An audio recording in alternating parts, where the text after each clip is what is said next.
ahora al ex candidato presidencial y director del partido Salvación Nacional, Enrique Gómez, quien toma contacto a esta hora con toda Latinoamérica a través de News. ¿Cómo está, Enrique? Hola, Lucía, un gran saludo a todos los seguidores de News. ¿Cómo te encuentras? Muy bien, muchas gracias por este contacto. Primero, usted es una persona que viene del mundo de la política, aún así le quiero hacer primero una pregunta que tiene que ver con el juicio probablemente tal, para hablar luego entonces de las repercusiones políticas. Además de las declaraciones de Dave Vázquez y de Nicolás Petro, que ha cambiado su versión ahora, ¿hay otras pruebas que ya la Fiscalía tenga en su poder y haya mostrado para sustentar la tesis?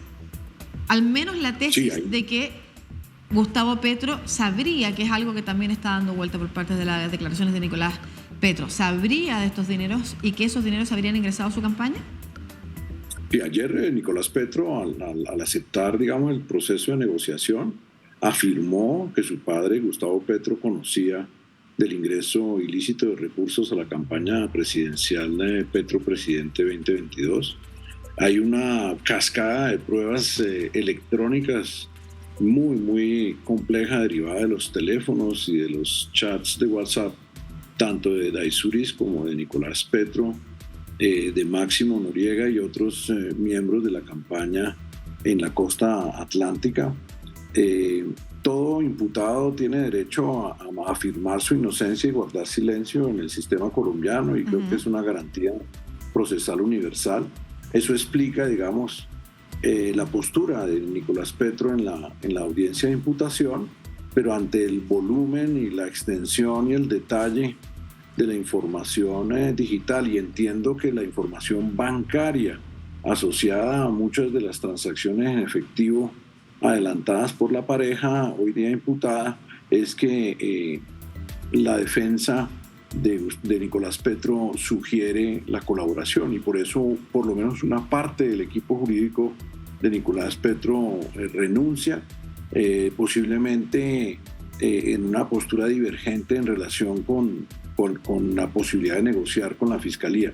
Lo que motiva el cambio es la evidencia abrumadora, evidencia además que hoy sabemos, de acuerdo a lo revelado ayer por la Fiscalía en la audiencia, vincula no solo a oscuros intereses del narco y eventualmente, cuando se habla de la conexión Cúcuta, a recursos que pueden venir muy probablemente de los carteles de los soles o de los carteles o del mismo gobierno de Nicolás Maduro, vincula también a un sector grande del empresariado de la costa atlántica que habría hecho aportes ilegales a la campaña de Gustavo Petro. ¿Y se sabe en qué consiste el acuerdo de colaboración? Porque siempre el acuerdo de colaboración, por una parte, significa no colaborar voluntariamente desde un inicio en el proceso investigativo, sino que hay un acuerdo de por medio, quiere decir que la Fiscalía ofrece algo. ¿Se sabe qué es lo que ha ofrecido la Fiscalía para Nicolás Petro?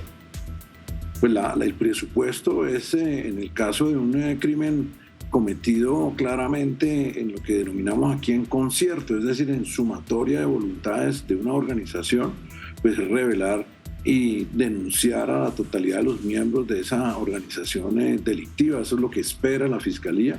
Claro. Vamos en relación con otros imputados para que a su vez la Fiscalía pueda vincularlos al proceso, y a cambio de eso pues debe recibir un principio de terminación anticipada del proceso con reducción de pena o una exoneración total de la pena sobre la base de la extensión y la eficacia de la colaboración. Claro, y buscando los peces gordos además que están detrás, ¿no es cierto? Siempre cuando hay un acuerdo es porque se busca quiénes están detrás. ¿Y quiénes estarían detrás y que a usted le parece serían los peces gordos de esta operación?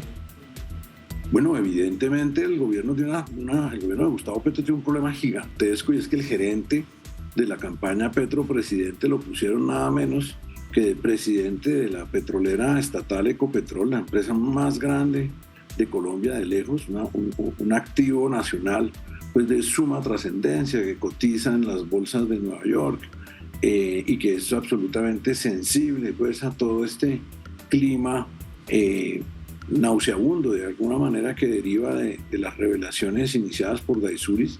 Tenemos obviamente ese caso, que es el presidente de Ecopetrol, el señor Roa, pues posiblemente va a ser vinculado. No se puede uno imaginar cómo la empresa más grande del país puede ser manejada por una persona que a su vez tiene que defenderse como principal responsable del ingreso ilícito de estos dineros.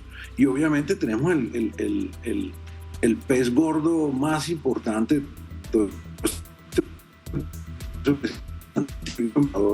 de Gustavo Petro en Perdón, Caracas, ¿puede repetir la declaración? ¿Puede repetir esa parte de la declaración, Enrique, que perdimos su conexión? ¿El pez gordo? El pez gordo es Armando Benedetti. Armando Benedetti fue embajador de Gustavo Petro ante el gobierno de Nicolás Maduro hasta hace apenas 15 o 20 días. Ha visto filtradas conversaciones y denuncias de él de haber gestionado para la campaña más de 15.000 millones de pesos de dineros o aportes ilegales de quienes él dice no son propiamente emprendedores, sugiriendo su origen criminal o posiblemente la conexión Venezuela, y lo cual explicaría de alguna manera el hecho de que Benedetti haya sido nombrado embajador allá.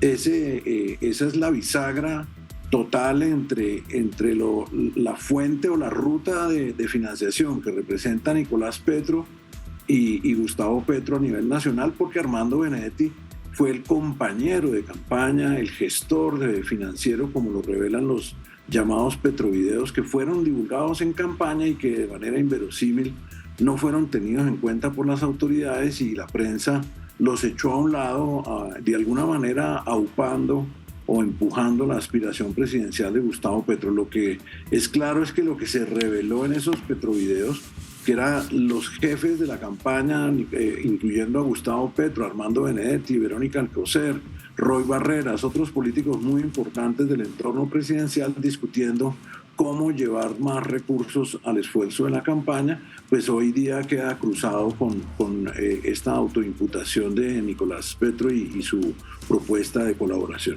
Perfecto. Cuando usted habla de las personas que estaban detrás de la campaña de Gustavo Petro, ¿es posible hoy decir que el presidente colombiano tiene una responsabilidad directa? Yo creo que los petrovideos claramente muestran, hace más de un año, que Petro había delegado en Nicolás Petro la recolección de recursos financieros en toda la costa atlántica. Era obviamente el ex candidato a la gobernación del Atlántico por el pacto histórico o por el partido, digamos, de Gustavo Petro. Era diputado a la Asamblea de Atlántico por ese partido. No es un hijo al que usted manda a hacer un recado, era un dirigente orgánico de Colombia Humana y de la campaña de pacto histórico y de Gustavo Petro en la costa atlántica para 2022. Eso está aceptado por el presidente en ese video donde él mismo habla de la responsabilidad. De todas maneras, la pregunta es bien específica. Hoy, con la información que hay, más allá de lo que puede uno suponer o especular, ¿hay información concreta que vincule directamente al presidente colombiano por el cual usted crea, por ejemplo, que debiera ser imputado también o llevado a investigación? Claro, el testimonio de su hijo. Solo el testimonio de su hijo, que ha cambiado además. El exceso de gastos, ¿no? Es claro en este momento, y la Fiscalía tiene fuertes evidencias de que hay gastos por encima de los topes y gastos no reportados. Así el gerente de la campaña tenga una responsabilidad formal, el presidente es en últimas el candidato, siempre es en últimas el responsable legal de cómo financia su aspiración, y en ese sentido ya se han anunciado múltiples denuncias contra el presidente en la Comisión de Acusaciones de la Cámara de Representantes del Parlamento colombiano, porque el candidato no puede, como principal beneficiado y responsable ante la opinión pública de su campaña, exonerarse de esa responsabilidad. Ahora, una cosa es la responsabilidad política y otra cosa es la responsabilidad judicial, que son dos materias distintas. Usted ha señalado, Petro debe responder ante su electorado por las revelaciones de su propio hijo. Estoy leyendo su cuenta de Twitter, Enrique. Llegado al caso, sería conveniente que se apartara de su cargo. ¿Usted considera, cuando habla de llegado al caso, sería conveniente que se apartara de su cargo? ¿A qué se refiere con llegado el caso? Concretamente, ¿en qué condiciones debería eso ocurrir? Pues tenemos que iniciar el proceso de levantamiento del fuero presidencial en el Congreso de la República a través de un proceso de investigación en la Comisión de Acusaciones en el Congreso de la República. Y obviamente tenemos un problema democrático gigante. y es que tenemos nuevamente elecciones en Colombia en nuestros entes territoriales, municipios y departamentos en octubre de 2023. ¿Qué garantía tenemos los partidos políticos? En el caso de Salvación Nacional, con más de 3.000 candidatos en todo el país, y los ciudadanos de que el presidente no vuelva a financiar ilegal e ilícitamente esta nueva campaña. Perdón, usted dice qué garantía tenemos. Perdón, es que se cortó su conexión. Usted dice qué garantía tenemos de que el presidente no vuelva a financiar ilegalmente. Usted está señalando directamente una acusación a Gustavo Petro, que el presidente financió ilegalmente su campaña, independiente de que esta es una investigación en curso, primero. No hay todavía condenados ni culpables. Y segundo, de que todavía no se sabe que... Sí, pero solamente quiero marcar esto. Es bien relevante hacer una distinción entre independiente de que, primero, es una investigación en curso, se considera culpable. El presidente Gustavo Petro no ha sido todavía imputado de ninguna acusación, judicialmente hablando. Pero su delegado, para la financiación de su campaña, su propio hijo, en la costa atlántica, más de 7 departamentos, aceptó cargos de haber financiado la campaña de su padre de manera ilegal. Esa es una evidencia sustancial. El acuerdo de colaboración está vigente. Usted señala, Enrique, ¿qué garantía democrática tenemos de que el presidente no financiaría ilegalmente su campaña, aunque él descarta haber conocido? Sí. Yo la pregunta que le quiero hacer es ¿qué garantía también tiene, por ejemplo, el grupo social o de ciudadanos que apoya a Gustavo Petro de que todo esto no sea, por ejemplo, una acción política, más allá de lo que haga la justicia en particular, sino que el intento de incluir a Gustavo Petro como responsable directo, que no sea un intento por desarrollar una crisis política que evite frenar, por ejemplo, la discusión democrática que se está dando en el Congreso respecto a las reformas que le impulsa? ¿Qué se le puede también decir a esa gente? No, el problema es al revés. ¿Qué garantía tenemos que las libertades de grandes capos de los carteles del narcotráfico en la costa atlántica, que ha otorgado el presidente bajo el mote de gestores de paz, qué garantías tenemos de que los acuerdos acelerados que se quieren firmar con el ELN, cuya principal eje de operación es precisamente la ciudad de Cúcuta y el departamento del norte de Santander, no hayan sido contraprestaciones entregadas por el gobierno de Gustavo Petro a estas organizaciones criminales a cambio de la financiación? No, aquí el debate de las reformas queda completamente olvidado. Por eso le pregunto, ante este momento, se quiere arrimar a Gustavo Petro. Por eso le pregunto, en este momento concreto, Enrique, en el que Gustavo Petro, el presidente colombiano, no ha sido por la Fiscalía, al menos hoy, acusado o imputado de algún delito, o no ha solicitado a la Fiscalía levantar el fuero, ¿qué posibilidades hay de que hay una parte de la ciudadanía que, o sea, hay un alto grupo de ciudadanos que sigue apoyando a Gustavo Petro y que podría pensar que se está tratando de englobar al presidente, pese a que él no ha sido directamente acusado de nada? ¿Cómo se le puede garantizar también a esa parte de la población de que una cosa es que uno tenga una posición política a cierta reforma y otra cosa es que uno pretenda que el gobierno de Gustavo Petro termine antes? Nosotros nos hemos opuesto brutalmente a malas reformas que plantea el presidente en el Congreso. Ha tratado de comprar, quiero aclararle, Lucía, comprar el voto de los parlamentarios. Yo he denunciado 19 parlamentarios penalmente del Partido Liberal por interés indebido en celebración de contratos y cohecho, por haber vendido su voto a Gustavo Petro para pasar la reforma de la salud, y la Corte Suprema de Justicia de Colombia aperturó de manera acelerada, más que acelerada, esta investigación, y ya vinculó al presidente del Fondo Nacional del Ahorro, que es uno de los mayores bancos de Colombia, que era el vehículo con el cual Petro compraba los votos de los congresistas para sus reformas. Esas reformas estaban estancadas antes de que Nicolás Petro admitiera o asumiera cargos en la imputación que se le hizo antier en la Fiscalía. Ya en la legitimidad del gobierno de Gustavo Petro viene en caída libre desde hace más de 8 meses. La inseguridad que somete a los colombianos es la principal preocupación de los colombianos. Que uno es la atención, una cosa es la atención política. Está cuestionada por sus propios actos de gobierno. Aquí no hay ninguna conspiración. Enrique, insisto que una cosa es la tensión política y la legítima discusión y oposición a las reformas que puede haber en el marco del Congreso y de la discusión política, ¿no es cierto?, que se puede dar en los debates públicos, en la esfera pública en general. Otra cosa es acusarlo de cometer delitos, de cometer acciones contra la normativa constitucional o algo que hasta el momento la justicia no ha dicho, no hay pruebas sustantivas todavía como para, por ejemplo, que efectivamente la Fiscalía haya solicitado que se levante el fuero contra el presidente. Yo soy de las personas que cree, en general, que cree que los presidentes, o no yo en general, sino que le quiero hacer la siguiente pregunta, que los presidentes deben terminar sus mandatos, que en democracia los presidentes deben terminar sus mandatos mientras se efectivamente apeguen a la institución y no hay alguna acusación política que también en el marco de las instituciones puede efectivamente adelantar el término de un mandato. Pero le pregunto a usted en el caso opuesto, usted fue candidato a la presidencia también, opositor de Gustavo Petro en esta contienda. Si alguien estuviera dando versiones que lo vincularan a usted, pero no hay pruebas directas en su contra, ¿usted consideraría legítimo que se estuviera pidiendo que dejara su cargo antes de tiempo? Oiga, totalmente sí, la moral tiene que volver a la política. Este señor, en un video que conoce toda Colombia, designó a Nicolás Petro Burgos, su hijo, como gerente financiero de su campaña en la costa atlántica.